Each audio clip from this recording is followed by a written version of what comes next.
नमस्कार दोस्तों, आप सभी का स्वागत है मेरे चैनल कहानी केंद्र में। आज आप सुनेंगे मुंशी प्रेमचंद द्वारा लिखी कहानी क्रिकेट मैच।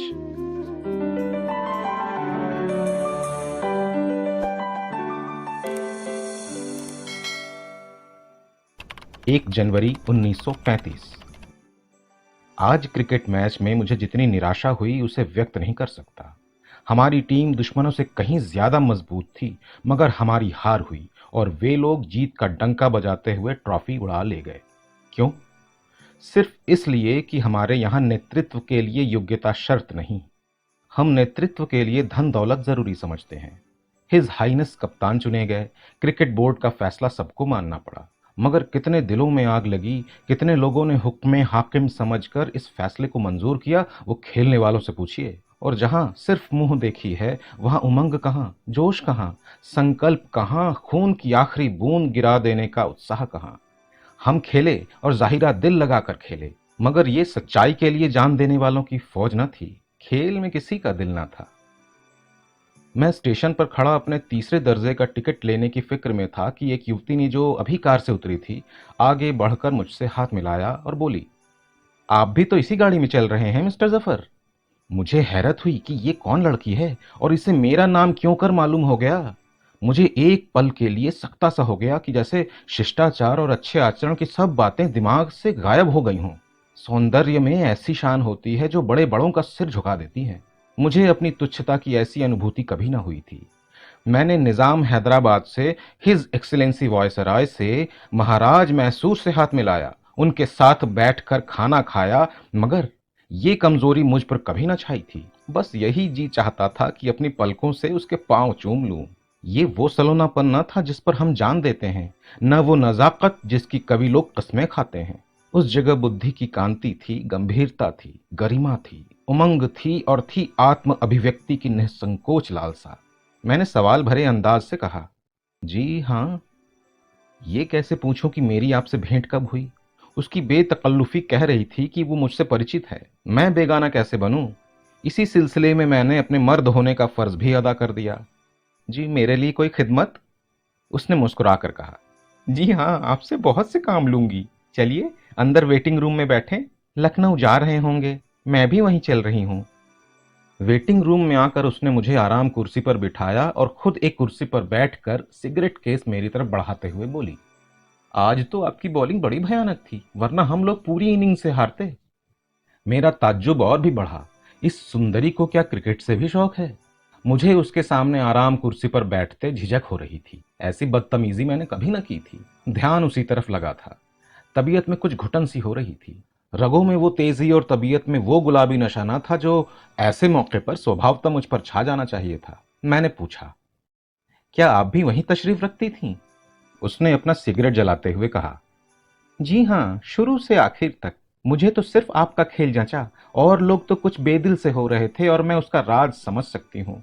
हमारे यहाँ लोगों में सही आदमियों को सही जगह पर रखने का मादा ही नहीं है। जैसे इस राजनीतिक पस्ती ने हमारे सभी गुणों को कुचल डाला हो। जिसके पास धन है उसे हर चीज का अधिकार है। वो किसी ज्ञान विज्ञान के साहित्यिक सामाजिक जलसे का सभापति हो सकता है, इसकी योग्यता उसमें हो या ना हो। नई इमारतों का उद्घाटन उसके हाथों कराया जाता है, बुनियादें उसके हाथों रखवाई जाती हैं।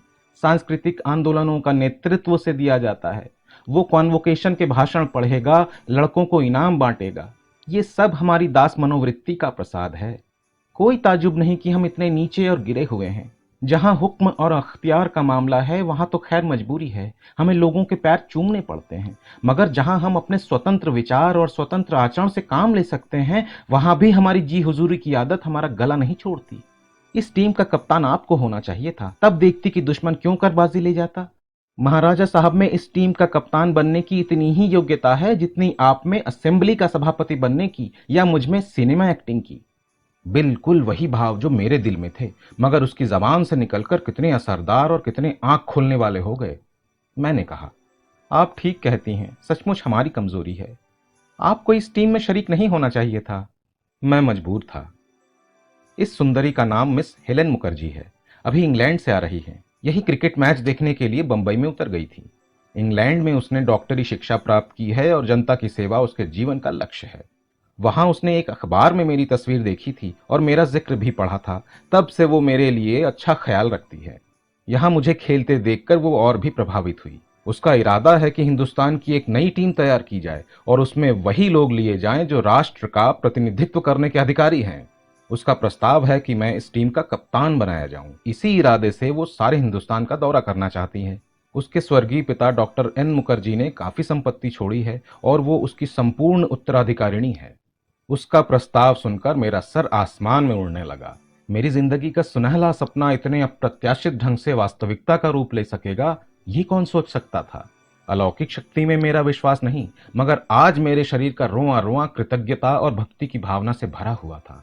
मैंने उचित और विनम्र शब्दों में मिस हेलेन का धन्यवाद दिया। गाड़ी की घंटी हुई। मिस मुखर्जी ने फर्स्ट क्लास के 2 टिकट मंगवाए। मैं विरोध न कर सका। उसने मेरा लगेज उठवाया, मेरा हैट खुद उठा लिया और बेधड़क एक कमरे में जा बैठी और मुझे भी अंदर बुला लिया। उसका खानसामा तीसरे दर्जे में बैठा। मेरी क्रिया शक्ति जैसे खो गई थी। मैं भगवान जाने क्यों इन सब मामलों में उसे अगुवाई करने देता था, जो पुरुष होने के नाते मेरे अधिकार की चीज थी।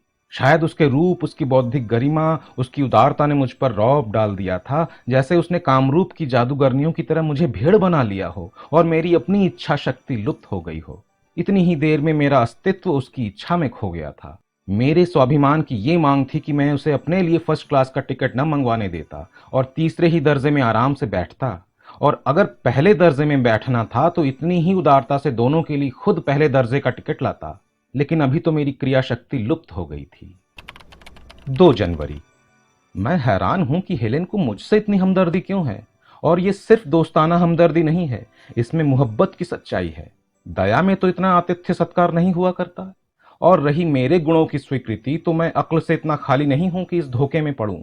गुणों की स्वीकृति ज्यादा से ज्यादा एक सिगरेट और एक प्याली चाय पा सकती है। ये सेवा सत्कार तो मैं वहीं पाता हूं जहां किसी मैच में खेलने के लिए मुझे बुलाया जाता है, तो भी वहां भी इतने हार्दिक ढंग से मेरा सत्कार नहीं होता, सिर्फ रस्मी खातिरदारी बरती जाती है। उसने जैसे मेरी सुविधा और मेरे आराम के लिए अपने को समर्पित कर दिया हो। मैं तो शायद अपनी प्रेमिका के सिवा और किसी के साथ इस हार्दिकता का बर्ताव न कर सकता। याद रहे, मैंने प्रेमिका कहा है, पत्नी नहीं कहा। पत्नी की हम खातिरदारी नहीं करते, उससे तो खातिरदारी करवाना ही हमारा स्वभाव हो गया है, और शायद सच्चाई भी यही है। मगर फिलहाल तो मैं इन दोनों नेमतों में से एक का भी हाल नहीं जानता। उसके नाश्ते, डिनर, लंच में तो मैं शरीक था ही। हर स्टेशन पर वो डाक थी और खास खास स्टेशनों पर ही रुकती थी। मेवे और फल मंगवाती और मुझे आग्रह पूर्वक खिलाती। कहाँ की क्या चीज मशहूर है, उसका उसे खूब पता है। मेरे दोस्तों और घर वालों के लिए तरह तरह के तोहफे खरीदे, मगर हैरत यह है कि मैंने एक बार भी उसे मना नहीं किया। मना क्यों करता, मुझसे पूछकर तो लाती नहीं। जब वो चीजें लाकर मोहब्बत के साथ मुझे भेंट करती है तो मैं कैसे इनकार करूं। खुदा जाने क्यों मैं मर्द होकर भी उसके सामने औरत की तरह शर्मीला, कम बोलने वाला हो जाता हूं, जैसे मेरे मुंह में जबान ही नहीं। दिन में थकान की वजह से रात भर बेचैनी रही। सर में हल्का सा दर्द था, मगर मैंने इस दर्द को बढ़ाकर कहा। अकेला होता तो शायद इस दर्द की जरा भी परवाह ना करता, मगर आज उसकी मौजूदगी में मुझे उस दर्द को जाहिर करने में मजा आ रहा था। वो मेरे सिर में तेल की मालिश करने लगी और मैं खामखाह निढाल हुआ जाता था। मेरी बेचैनी के साथ उसकी परेशानी बढ़ती जाती थी। मुझसे बार बार पूछती, अब दर्द कैसा है, और मैं अनमने ढंग से कहता, अच्छा हूं। उसकी नाजुक हथेलियों के स्पर्श से मेरे प्राणों में गुदगुदी होती थी। उसका वो आकर्षक चेहरा मेरे सिर पर झुका है, उसकी गर्म सांसें मेरे माथे को चूम रही हैं और मैं गोया जन्नत के मजे ले रहा हूं। मेरे दिल में अब उस पर फतेह पाने की ख्वाहिश झकोले ले रही है। मैं चाहता हूं वो मेरे नाज उठाए। मेरी तरफ से कोई ऐसी पहल नहीं होनी चाहिए जिससे वो समझ जाए कि मैं उस पर लट्टू हो गया हूं। 24 घंटे के अंदर मेरी मनस्थिति में कैसे ये क्रांति हो जाती है। मैं क्यों कर प्रेम के प्रार्थी से प्रेम का पात्र बन जाता हूं। वो बदस्तूर उसी तल्लीनता से मेरे सिर पर हाथ रखे बैठी हुई है। तब मुझे उस पर रहम आ जाता है और मैं भी उस एहसास से बरी नहीं हूं। मगर इस माशूकी में आज जो लुत्फ आया, उस पर आशिक़ी निछावर है।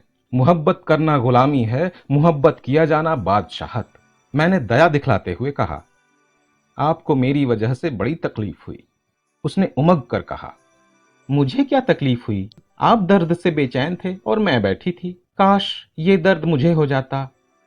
मैं 7वें आसमान पर उड़ा जा रहा था। 5 जनवरी। कल शाम को हम लखनऊ पहुंच गए। रास्ते में हेलेन से सांस्कृतिक, राजनीतिक और साहित्यिक प्रश्नों पर खूब बातें हुई। ग्रेजुएट तो भगवान की दया से मैं भी हूँ और तब से फुर्सत के वक्त किताबें भी देखता रहा हूँ। विद्वानों की संगत में भी बैठा हूँ, लेकिन उसके ज्ञान के विस्तार के आगे कदम कदम पर मुझे अपनी हीनता का बोध होता है। हर एक प्रश्न पर उसकी अपनी राय है और मालूम होता है कि उसने छानबीन करने के बाद वो राय कायम की है।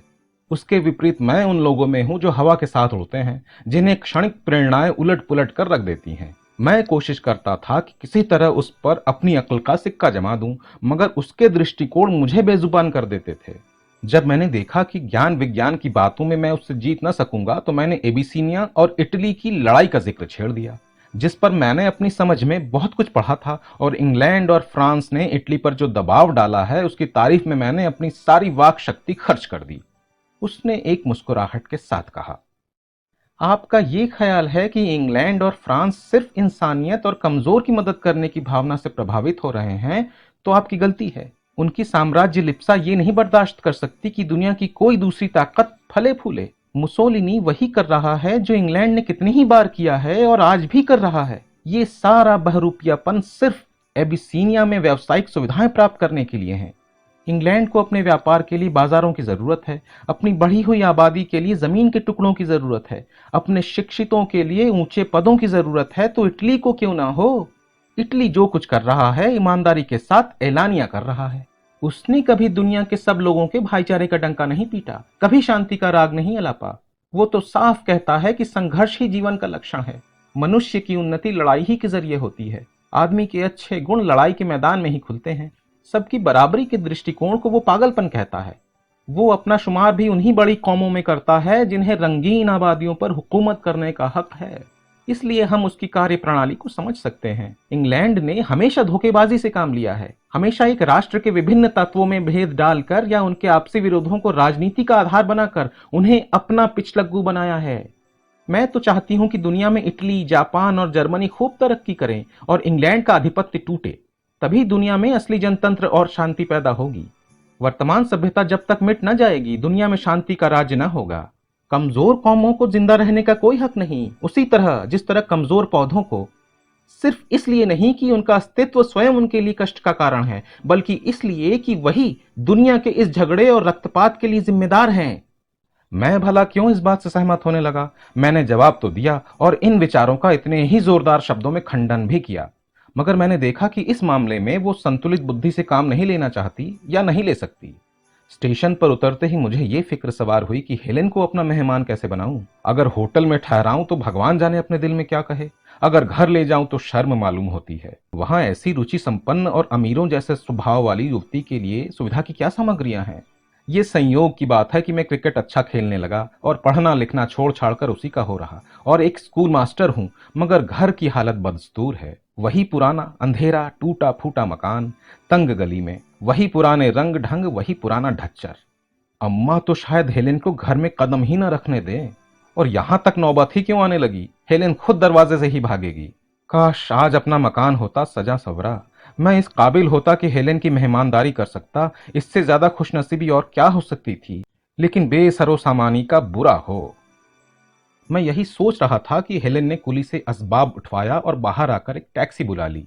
मेरे लिए इस टैक्सी में बैठ जाने के सिवा दूसरा चारा ही क्या बाकी रह गया था। मुझे यकीन है अगर मैं उसे अपने घर ले जाता तो उस बेसरो सामानी के बावजूद वो खुश होती।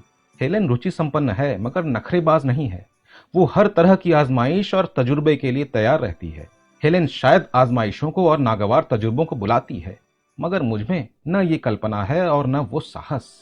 उसने जरा गौर से मेरा चेहरा देखा होता तो उसे मालूम हो जाता कि उस पर कितनी शर्मिंदगी और कितनी बेचारगी झलक रही थी, मगर शिष्टाचार का निभाना तो जरूरी था। मैंने आपत्ति की। मैं तो आपको भी अपना मेहमान बनाना चाहता था, मगर आप उल्टा मुझे ही होटल लिए जा रही हैं। उसने शरारत से कहा, इसलिए कि आप मेरे काबू से बाहर ना हो जाएं। मेरे लिए इससे ज्यादा खुशी की बात क्या हो सकती है कि आपके आतिथ्य सत्कार का आनंद उठाऊं।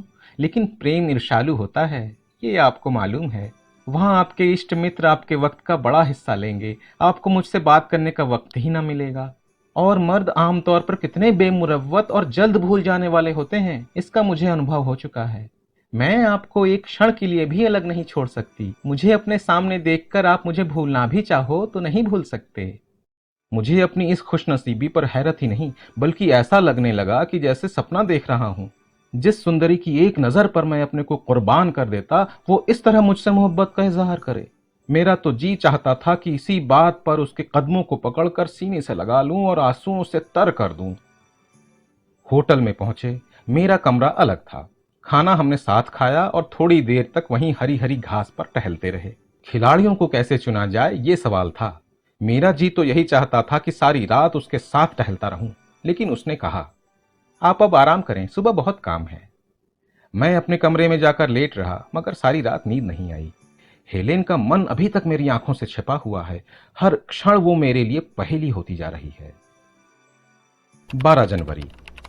आज दिन भर लखनऊ के क्रिकेटरों का जमाव रहा। हेलेन दीपक थी और पतंगे उसके इर्द गिर्द मंडरा रहे थे। यहां मेरे अलावा दो लोगों का खेल हेलेन को बहुत पसंद आया, ब्रिजेंद्र और सादिक। हेलेन उन्हें ऑल इंडिया टीम में रखना चाहती थी। इसमें कोई शक नहीं है कि दोनों इस फन के उस्ताद हैं, लेकिन उन्होंने जिस तरह शुरुआत की है उससे तो यही मालूम होता है कि वो क्रिकेट खेलने नहीं, अपनी किस्मत की बाजी खेलने आए हैं। हेलेन किस मिजाज की औरत है ये समझना मुश्किल है। ब्रिजेंद्र मुझसे ज्यादा सुंदर है ये मैं स्वीकार करता हूं, रहन सहन से पूरा साहब है, लेकिन पक्का शोहदाल लोफर। मैं नहीं चाहता कि हेलेन उससे किसी तरह का संबंध रखे। अदब तो उसे छू नहीं गया। बद जबान परले सिरे का, बेहुदा गंदे मजाक, बातचीत का ढंग नहीं और मौके महल की समझ नहीं। कभी कभी हेलेन से ऐसे मतलब भरे इशारे कर जाता है कि मैं शर्म से सिर झुका लेता हूं, लेकिन हेलेन को शायद उसका बाजारूपन, उसका छिछोरापन महसूस नहीं होता। नहीं, वो शायद उसके गंदे इशारों का मजा लेती है। मैंने कभी उसके माथे पर शिकन नहीं देखी। मैं ये नहीं कहता कि हंसमुखपन कोई बुरी चीज है, न जिंदा दिली का मैं दुश्मन हूं, लेकिन एक लेडी के साथ तो अदब और कायदे का लिहाज रखना ही चाहिए। सादिक एक प्रतिष्ठित कुल का दीपक है, बहुत ही शुद्ध आचरण, यहां तक कि उसे ठंडे स्वभाव का भी कह सकते हैं। बहुत घमंडी, देखने में चिड़चिड़ा, लेकिन अब वो भी शहीदों में दाखिल हो गया है। कल आप हेलेन को अपने शेर सुनाते रहे और वो खुश होती रही। मुझे तो उन शेरों में कुछ मजा ना आया। इससे पहले मैंने इन हजरत को कभी शायरी करते नहीं देखा। ये मस्ती कहां से फट पड़ी है। रूप में जादू की ताकत, और क्या कहूं। इतना भी ना सूझा कि उसे शेर ही सुनाना है तो हसरत या जिगर या जोश के कलाम से दो चार शेर याद कर लेता। हेलेन सबका कलाम पढ़े थोड़े ही बैठी है। आपको शेर कहने की क्या जरूरत है, मगर यही बात उनसे कह दूं तो बिगड़ जाएंगे, समझेंगे मुझे जलन हो रही है। मुझे क्यों जलन होने लगी? हेलेन की पूजा करने वालों में एक मैं ही हूं। हाँ, इतना जरूर चाहता हूं कि वो अच्छे बुरे की पहचान कर सके। हर आदमी से बेतकल्लुफी मुझे पसंद नहीं, मगर हेलेन की नजरों में सब बराबर हैं। वो बारी बारी से सबसे अलग हो जाती है और सबसे प्रेम करती है। किसकी ओर ज्यादा झुकी हुई है ये फैसला करना मुश्किल है। सादिक की धन संपत्ति से वो जरा भी प्रभावित नहीं जान पड़ती। कल शाम को हम लोग सिनेमा देखने गए थे। सादिक ने आज असाधारण उदारता दिखाई। जेब से वो रुपया निकालकर सबके लिए टिकट लेने चले। मियां सादिक जो इस अमीरी के बावजूद तंग दिल आदमी है, मैं तो कंजूस कहूंगा। हेलेन ने उनकी उदारता को जगा दिया है, मगर हेलेन ने उन्हें रोक लिया और खुद अंदर जाकर सबके लिए टिकट लाई। और यूं भी वो इतनी बेदर्दी से रुपया खर्च करती है कि मियां सादिक के छक्के छूट जाते।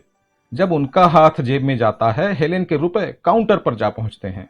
कुछ भी हो, मैं तो हेलेन के स्वभाव ज्ञान पर जान देता हूं। ऐसा मालूम होता है कि वो हमारी फरमाइशों का इंतजार करती रहती है और उनको पूरा करने में उसे खास मजा आता है।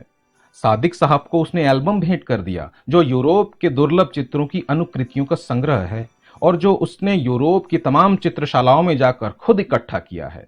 उसकी आंखें कितनी सौंदर्य प्रेमी हैं। ब्रिजेंद्र जब शाम को अपना नया सूट पहनकर आया जो उसने अभी सिलाया है, तो हेलेन ने मुस्कुरा कर कहा, देखो कहीं नजर न लग जाए तुम्हें, आज तो तुम दूसरे यूसुफ बने हो। ब्रिजेंद्र बाग बाग हो गया। मैंने जब लय के साथ अपनी ताजा गजल सुनाई तो वो एक एक शेर पर उछल उछल पड़ती। अद्भुत काव्य मर्मज्ञ है। मुझे अपनी कविता रचना पर इतनी खुशी कभी न हुई थी, मगर तारीफ जब सबका बुलावा हो जाए तो उसकी क्या कीमत। मियां सादिक को कभी अपनी सुंदरता का दावा नहीं हुआ। भीतरी सौंदर्य से आप जितने मालामाल हैं, बाहरी सौंदर्य में उतने ही कंगाल। मगर आज शराब के दौर में ज्यों ही उनकी आंखों में सुर्खी आई, हेलेन ने प्रेम से पगे हुए स्वर में कहा, भाई तुम्हारी ये आंखें तो जिगर के पार हुई जाती हैं। और सादिक साहब उस वक्त उनके पैरों पर गिरते गिरते बचे। लज्जा बाधक हुई। उनकी आंखों की ऐसी तारीफ शायद ही किसी ने की हो। मुझे कभी अपने रूप रंग चाल ढाल की तारीफ सुनने की इच्छा नहीं हुई। मैं जो कुछ हूं जानता हूं। मुझे अपने बारे में ये धोखा कभी नहीं हो सकता कि मैं खूबसूरत हूं। ये भी जानता हूं कि हेलेन का ये सब सत्कार कोई मतलब नहीं रखता। लेकिन अब मुझे भी ये बेचैनी होने लगी है कि देखो मुझ पर क्या इनायत होती है। कोई बात ना थी, मगर मैं बेचैन रहा। जब मैं शाम को यूनिवर्सिटी ग्राउंड से खेल की प्रैक्टिस करके आ रहा था तो मेरे ये बिखरे हुए बाल कुछ और ज्यादा बिखर गए थे। उसने आसक्त नेत्रों से देखकर फौरन कहा, तुम्हारी इन बिखरी हुई जुल्फों पर निसार होने को जी चाहता है। मैं निढाल हो गया। दिल में क्या क्या तूफान उठे कह नहीं सकता, मगर खुदा जाने क्यों हम तीनों में से एक भी उसकी किसी अदा या अंदाज या रूप की प्रशंसा शब्दों में नहीं कर पाता। हमें लगता है कि हमें ठीक शब्द नहीं मिलते। जो कुछ हम कह सकते हैं उससे कहीं ज्यादा प्रभावित हैं। कुछ कहने की हिम्मत ही नहीं होती। 1 फरवरी, हम दिल्ली आ गए। इस बीच में मुरादाबाद, नैनीताल, देहरादून वगैरह जगहों के दौरे किए, मगर कहीं कोई खिलाड़ी ना मिला। अलीगढ़ और दिल्ली से कई अच्छे खिलाड़ियों के मिलने की उम्मीद है, इसलिए हम लोग वहां कई दिन रहेंगे। 11 पूरी होते ही हम लोग बंबई आ जाएंगे और वहां 1 महीने प्रैक्टिस करेंगे। मार्च में ऑस्ट्रेलियन टीम यहां से रवाना होगी। तब तक वो हिंदुस्तान में सारे पहले से निश्चित मैच खेल चुकी होगी। हम उससे आखिरी मैच खेलेंगे और खुदा ने चाहा तो हिंदुस्तान की सारी शिकस्तों का बदला चुका लेंगे।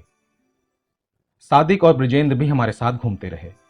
मैं तो ना चाहता था कि वे लोग आएं, मगर हेलेन को शायद प्रेमियों के जमघट में मजा आता है। हम सब के सब एक ही होटल में हैं और सब हेलेन के मेहमान हैं। स्टेशन पर पहुंचे तो सैकड़ों आदमी हमारा स्वागत करने के लिए मौजूद थे। कई औरतें भी थीं, लेकिन हेलेन को न मालूम क्यों औरतों से आपत्ति है।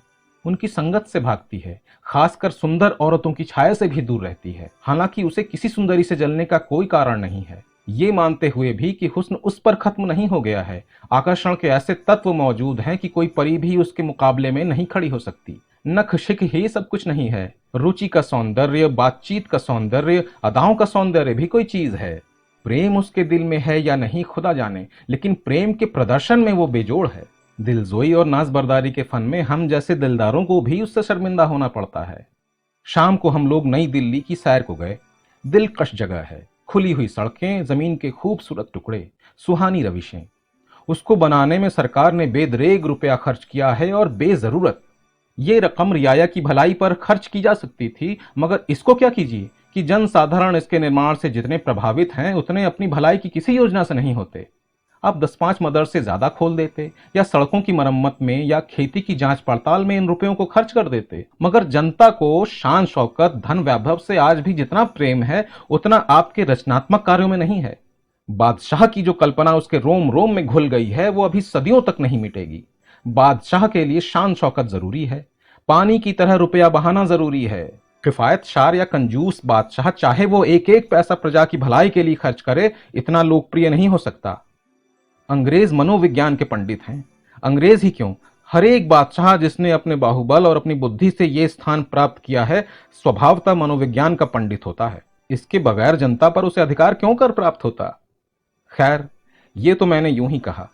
मुझे ऐसा अंदेशा हो रहा है कि शायद हमारी टीम सपना ही रह जाए। अभी से हम लोगों में अनबन रहने लगी है। ब्रिजेंद्र कदम कदम पर मेरा विरोध करता है। मैं आम कहूं तो वो अदबदा कर इमली कहेगा और हेलेन को उससे प्रेम है। जिंदगी के कैसे कैसे मीठे सपने देखने लगा था, मगर ब्रिजेंद्र, कृतघ्न स्वार्थी ब्रिजेंद्र मेरी जिंदगी तबाह किए डालता है। हम दोनों हेलेन के प्रिय पात्र नहीं रह सकते, ये तय बात है। एक को मैदान से हटना पड़ेगा। 7 फरवरी, शुक्र है दिल्ली में हमारा प्रयत्न सफल हुआ। हमारी टीम में 3 नए खिलाड़ी जुड़े, जाफर, मेहरा और अर्जुन सिंह। आज उनके कमाल देखकर ऑस्ट्रेलियन क्रिकेटरों की धाक मेरे दिल से जाती रही। तीनों गेंदें फेंकते हैं। जाफर अचूक गेंदें फेंकता है, मेहरा सब्र की आजमाइश करता है और अर्जुन बहुत चालाक है। तीनों दृढ़ स्वभाव के लोग हैं और निगाह के सच्चे और अथक। अगर कोई इंसाफ से पूछे तो मैं कहूंगा कि अर्जुन मुझसे बेहतर खेलता है। वो 2 बार इंग्लैंड हो आया है, अंग्रेजी रहन सहन से परिचित है और मिजाज पहचानने वाला भी अव्वल दर्जे का है, सभ्यता और आचार का पुतला। ब्रिजेंद्र का रंग फीका पड़ गया। अब अर्जुन पर खास कृपा दृष्टि है और अर्जुन पर फतेह पाना मेरे लिए आसान नहीं है। मुझे डर है वो कहीं मेरी राह का रोड़ा न बन जाए। 25 फरवरी, हमारी टीम पूरी हो गई। 2 प्लेयर हमें अलीगढ़ से मिले, 3 लाहौर से और 1 अजमेर से, और कल हम बंबई आ गए। हमने अजमेर, लाहौर और दिल्ली में वहां की टीमों से मैच खेले और उन पर बड़ी शानदार फतह पाई। आज बंबई की हिंदू टीम से हमारा मुकाबला है और मुझे पूरा यकीन है कि मैदान हमारे साथ रहेगा। अर्जुन हमारी टीम का सबसे अच्छा खिलाड़ी है और हेलेन उसकी इतनी खातिरदारी करती है कि मुझे जलन नहीं होती। इतनी खातिरदारी तो मेहमान की ही की जा सकती है, मेहमान से क्या डर। मजे की बात यह है कि हर व्यक्ति अपने को हेलेन का कृपा पात्र समझता है और उससे अपने नाज उठवाता है। अगर किसी के सिर में दर्द है तो हेलेन का फर्ज है उसकी मिजाज पुरसी करे, उसके सिर में चंदन तक घिस कर लगा दे।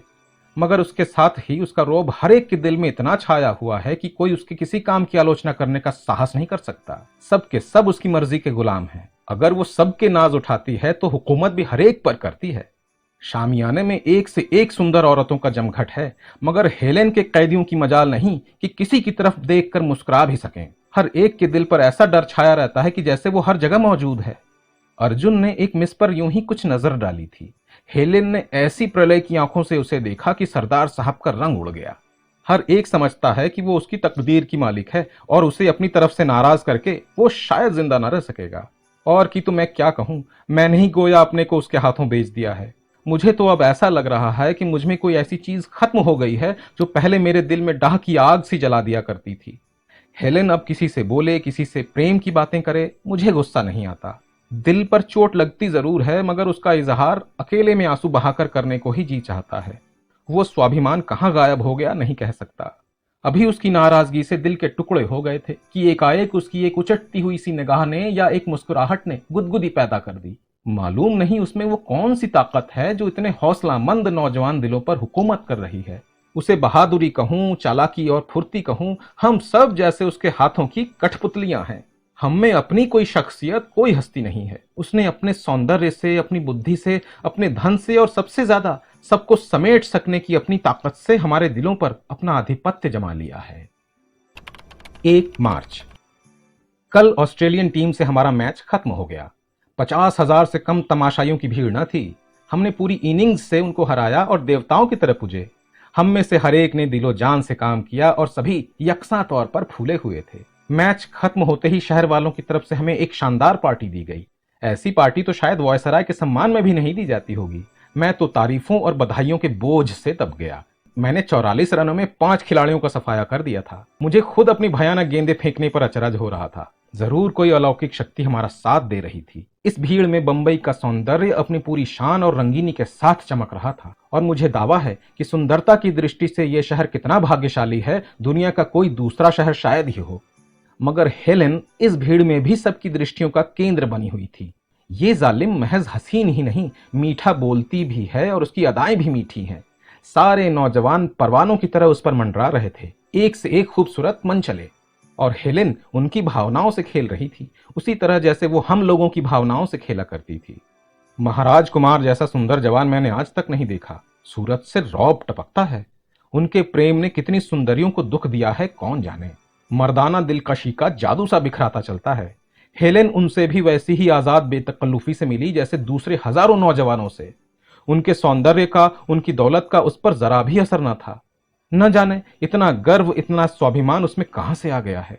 कभी नहीं डगमगाती, कहीं रौब में नहीं आती, कभी किसी की तरफ नहीं झुकती। वही हंसी मजाक है, वही प्रेम का प्रदर्शन। किसी के साथ कोई विशेषता नहीं, दिलजोई सबकी, मगर उसी बेपरवाही की शान के साथ। हम लोग सैर करके 10 बजे रात को होटल पहुंचे तो सभी जिंदगी के नए सपने देख रहे थे। सभी के दिलों में एक धुकधुकी सी हो रही थी कि देखें अब क्या होता है। आशा और भय ने सभी के दिलों में एक तूफान सा उठा रखा था। गोया आज हर एक के जीवन में एक स्मरणीय घटना होने वाली है। अब क्या प्रोग्राम है इसकी किसी को खबर न थी। सभी जिंदगी के सपने देख रहे थे। हर एक के दिल पर एक पागलपन सवार था। हर एक को यह यकीन था कि हेलेन की खास दृष्टि उस पर है, मगर यह अंदेशा भी हर एक के दिल में था कि खुदा न खास्ता कहीं हेलेन ने बेवफाई की तो ये जान उसके कदमों पर रख देगा। यहां से जिंदा घर जाना कमायत था। उसी वक्त हेलेन ने मुझे अपने कमरे में बुला भेजा। जाकर देखता हूं तो सभी खिलाड़ी जमा हैं। हेलेन उस वक्त अपनी शरबती बेलदार साड़ी में आंखों में चकाचौंध पैदा कर रही थी। मुझे उस पर झुंझलाहट हुई। उस आम मजमे में मुझे बुलाकर कवायद कराने की क्या जरूरत थी। मैं तो खास बर्ताव का अधिकारी था। मैं भूल रहा था कि शायद इसी तरह उनमें से हर एक अपने को खास बर्ताव का अधिकारी समझता हो।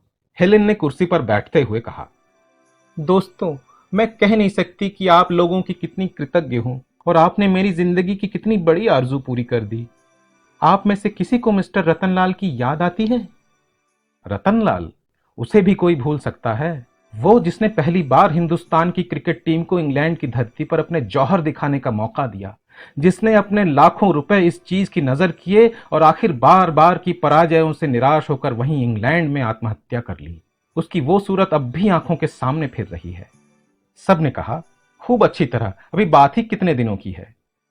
आज इस शानदार कामयाबी पर मैं आपको बधाई देती हूं। भगवान ने चाहा तो अगले साल हम इंग्लैंड का दौरा करेंगे। आप अभी से इस मोर्चे के लिए तैयारियां कीजिए। लुत्फ तो जब है कि हम वहां एक भी मैच न हारें, मैदान बराबर हमारे साथ रहे। दोस्तों, यही मेरे जीवन का लक्ष्य है। किसी लक्ष्य को पूरा करने के लिए जो काम किया जाता है उसी का नाम जिंदगी है। हमें कामयाबी वहीं होती है जहां हम अपने पूरे हौसले से काम में लगे हों।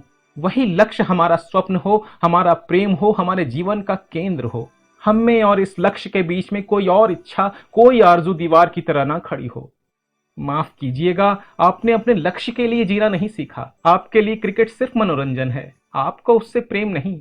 इसी तरह हमारे सैकड़ों दोस्त हैं जिनका दिल कहीं और होता है, दिमाग कहीं और वो सारी जिंदगी नाकाम रहते हैं।